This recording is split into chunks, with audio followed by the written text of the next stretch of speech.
vous efforçant de conserver l'unité de l'esprit par le lien de la paix, Éphésiens 4, 3. Aujourd'hui, nous entendons beaucoup parler de l'unité parmi les croyants et les églises. Aujourd'hui encore, l'œcuménisme semble gagner du terrain pour la cause de l'unité. Nous devons d'abord nous souvenir qu'il y a deux types d'unité. L'une est organisation, l'autre est organique. L'Église est un organisme, non pas une organisation. C'est la chose la plus importante dont nous ayons à nous souvenir. L'unité en tant qu'organisation est le fait de l'homme.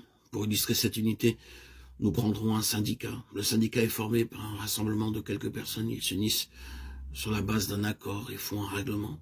Les membres sont d'accord sur ce règlement, versent des cotisations en tant que membres et assistent à toutes les réunions. C'est ainsi qu'un syndicat se forme. C'est une organisation. Pour illustrer l'unité organique, prenons l'exemple de l'arbre. L'arbre est constitué de branches, de feuilles et de fruits. Toutes ces choses placées ensemble forment une unité.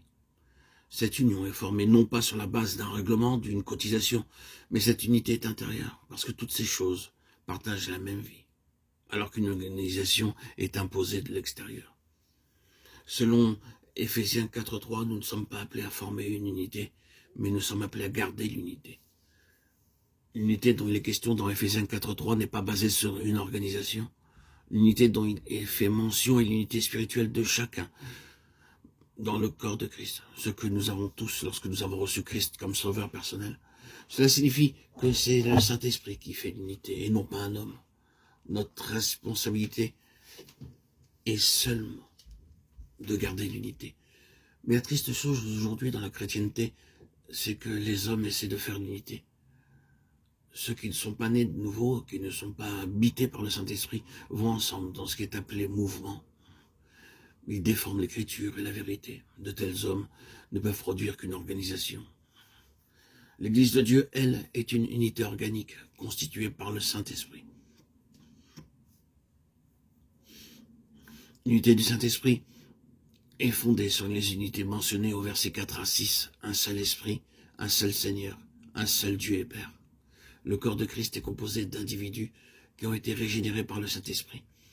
Ces personnes ont chacune un arrière-plan, couleur, nationalité, mais sans s'attacher aux différences. Tous, nous avons un seul Père, un seul Seigneur, un seul Esprit. C'est cela qui apporte l'unité.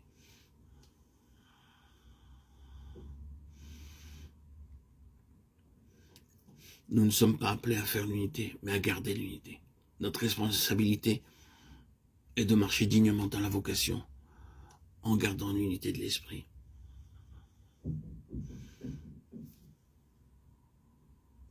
La marche du croyant est caractérisée par 4 choses. Le premier pas essentiel est de garder l'unité de l'esprit.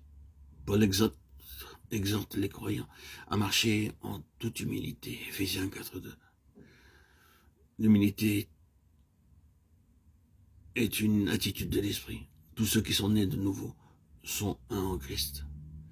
C'est notre responsabilité de garder une unité.